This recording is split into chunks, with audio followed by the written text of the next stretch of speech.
So, hi guys! Bababa kami ng downtown. Pupunta kami ng Seda para magturo ng sayaw. So, habang nasa biyahe ay isa-isa muna nating amuyin ang pinadala ni Scent by Harley ng mga perfumes. So, I have 9 pieces of 10 ml perfumes here. And samahan nyo akong amuyin sila isa-isa. Hopefully, maamoy ko na sila dahil kahapon, actually, nasimulan ko ng mag-vlog nito. Gumawa na ako ng content nito. Pero, kaya nga lang, I'm having a hard time to smell each scent. So, hindi ko siya ma-differentiate. Anyway, so let's start with, okay, kuha tayo ng isa. Alam nyo kahapon, di ba sabi ko nasimulan ko na mag-vlog to, hindi ko talaga maamoy yung sarili ko, guys. Pero, nang pumunta kami sa office, kasi nag-deposit kami ng cheque sa payment ng products natin kahapon, they keep on telling me na, ano yung pabango mo? Ang bango mo. Sabi ko, hala, hindi ko alam kasi, in-spray ko lahat. So, sabi ko sa kanila, hindi ko ma-differentiate kung ano yung scent na naamoy nyo kasi etong 9 pieces na 10 ml dito is talagang na-spray ko all over my hands. Hindi ko siya na-spray all over my body. So, it only means na talagang mabango yung mga pabango ni Scent by Harley. So, no wonder kung bakit kilala siya dito sa Davao and also sa TT Shop. Meron akong na-remember pala, guys. I just wanted to share. So, bale, yung dating nani ko na nag-aalaga sa anak ko is naging reseller ni Ma'am Sheila May Cero. Oo. Naging reseller siya. Tapos, binentahan niya ako nito ng 100 pieces. By the way, this is 100 pieces, 10 ml. Nagbenta ako nito sa office kasi binenta niya sa akin. Price niya sa akin is 100. So, binenta ko sa office ng 150. And sold out lahat ng mga on-hand ko nun. So, mga nag-on-hand ako ng mga 5, I think. So, sold out kasi yung mga kasama ko sa work, guys, is really into perfumes. Fans sila ng mga perfumes. So, they really know the original scent versus yung sa mga ganito, and they can compare and they can say na talagang same talaga. So, makakabili ka lang ng mga signature perfumes for only 100 pesos dito kay Ma'am Sheila or Scent by Harley. So, kayo na maghanap sa kanyang TT Shop. Ayan. So, ato, isa-isahin natin. I have VS Bear Vanilla. Ito yung parang naamoy ko kahapon ng matamis. And by the way, guys, isa-share ko nga pala sa inyo na kumuha din ako ng pabango kay Ma'am. Hindi ko alam na siya pala yung may-ari. Kumuha ako kasi umorder ako sa, sabi ko nga sa nani ko dati, umorder ako sa kanya nung 50 ml ba yun? 100. 100 ml na parang 700 plus. Siguro 700 plus. Presyo na ni ate yun sa akin, yung nani ko dati. And ang kinuha ko na pabango is yung D&G Light Blue. Kasi super duper fan din ako ng D&G. Next is, ayan, nakakaamoy na talaga ako finally. Yes, this one is matamis, VS Bear Vanilla. Tapos dito tayo kay Chanel Chance. Eto gusto ni Bunso. Inamoy niya na kasi ito eh. Nauna siya sa akin kasi nag-book na siya. Meron siyang favorite dito, dalawa. And the second name ng perfume is favorite ko din.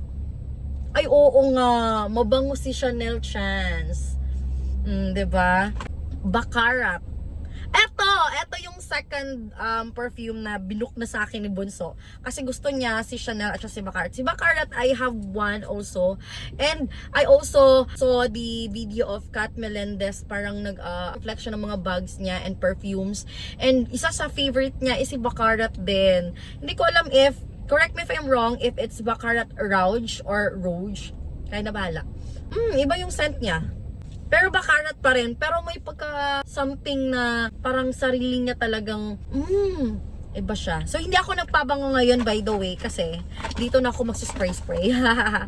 And I'm so happy na gumagaling na yung sipon ko. Next is si Bulgari Aqua. Very, parang menthol. Parang may pakuling chemi. For her dito pero feeling ko para siyang pang unisex. Next naman is si Ariana Grande Cloud. Ayan, nakaamoy na din ako ng Ariana Grande ng ibang perfume. And bet ko siya. Yes, this one yung parang may pagka-powder type. Ganda din siya. Maraming nagfe-feedback dito kay kay Ma'am Sheila na talagang lahat ng mga pabango niya ubusan kasi talagang kopyang-kopya. Hindi ko alam kung saan ang source ni Ma'am, pero feeling ko yung, ang bango ni Jo Malone. Jo Malone Peony and Blush.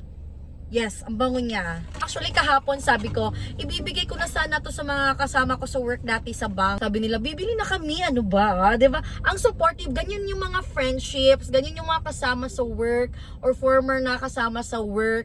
Kasi, kahit magkaibigan, hindi hinihingi. Magso-support sila, bibili sila. Ay, ba't hindi ko ma-spray? Ayun. Ito naman, ay, meron na ako nito. Dalawa pala si Bulgari Aqua ko. So, I have 2 perfumes left. Si Vanilla Lace. Ay, parang meron ng Vanilla... iba din pala sa VS Bear. Vanilla and Vanilla Lace. Okay. And, parang may kaamoy siya kanina. Parang kaamoy niya a little si Ariana Cloud. Tama ba, Ariana? Ano yun? Basta yun na yun. May cloud. Parang kasent niya a little. A little lang naman. Ito naman si Lacoste Pink. Ito tayo. Actually, hate ni Bobby magpabango inside the car. Ayan o, nag-open na siya ng window. Sorry naman. Wait lang.